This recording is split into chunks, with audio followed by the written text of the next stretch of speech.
कबू इतना हो इसकी फिल्म के ऑडिशन दे पड़े हो सब फेलियर झेले पड़े हो फिल्म बा? हाँ मैं हाँ जीवन में जतका भी फिल्म करे ओखर कभी कोई ऑडिशन नहीं दे हूँ। टपक क्या है अपन से? हाँ अपने अपने आप मोर पास आए, चाहे पहला फिल्म भी हो तो ओकर पर कोई ऑडिशन नहीं दे मैं। कि इसे कैमरा लगा के मोला शूट करा थे, मेरा नाम ये है, ये मेरा साइड प्रोफाइल, इससे मैं कबू नहीं कर रहा हूँ।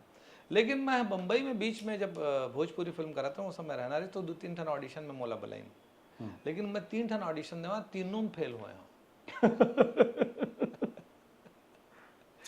तो कारण का मान था कि मतलब अब कई बार क्या होता है कि हम सीधा काम करिए आदमी है, मैं कबू ऑडिशन नहीं दे रहा हूँ। तो एक ऑडिशन एक्सपर्ट होते जिन मैंने ऑडिशन दे बर जानते, तो मुझे ऑडिशन दे बर नहीं आवा है, मैं सच बताऊं तो।